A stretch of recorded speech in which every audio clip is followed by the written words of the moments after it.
Let's just focus now, though, on practically and tactically what is happening in terms of the fighting that's going on, fighting right now on the ground in Europe, in Ukraine. Lt Gen Jonathon Riley was the commanding officer of the 1st Royal Welsh Fusiliers in Bosnia in the mid-1990s, and he joins me now. General, welcome to you.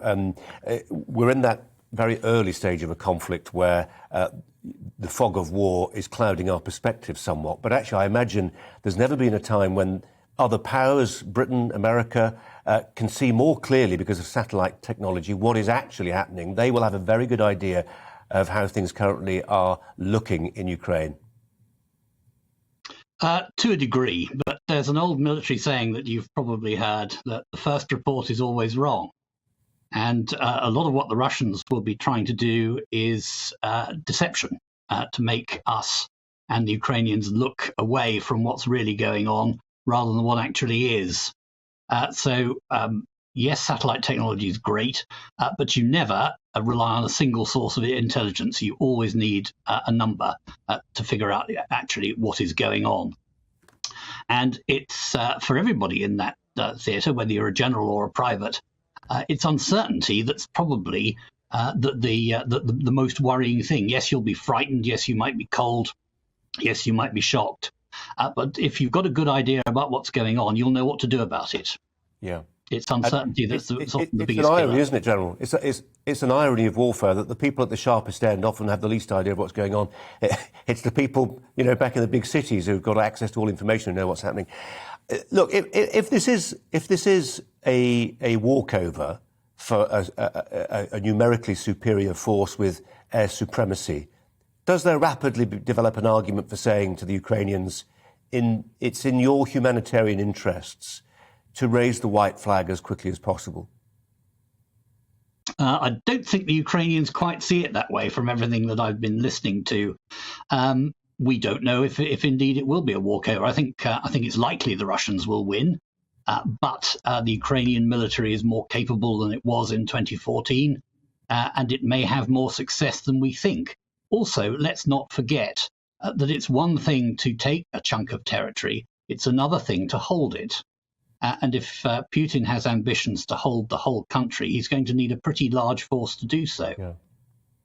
But then I totally understand that. The problem with it, in a sense, is that we end up advocating a large-scale insurgency that will have, huge and bloody knock-on effect for the civilian population.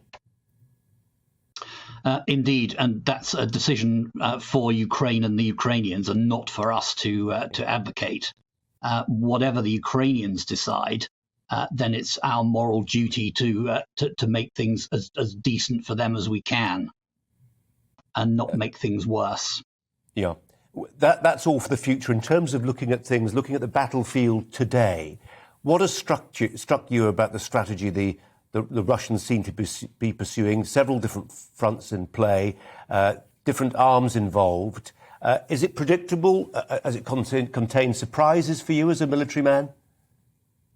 It's clearly been very well thought out, very well carefully war-gamed, and different courses of action looked at. You mentioned air superiority, air supremacy. That'll be the first thing that they would have been interested in. Then attacking the Ukrainians' ability to command and control their forces, and writing down their logistic sustainability.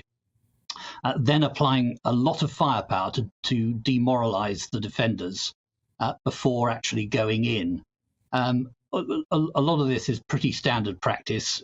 We've seen the Russians do it before, particularly in Georgia. What of course, and you can make pretty good predictions about what they're going to do. What of course wasn't clear about where and when they would do it, and that's only become clear today. Yeah, and Putin's obviously going for the big option. He's probably figured out that the penalties for going big are the same as those for going small. So why go small? Yeah, may as well be hung for a sheep as for a lamb. Jonathon Riley, thanks so much for your expertise. Thanks very much indeed.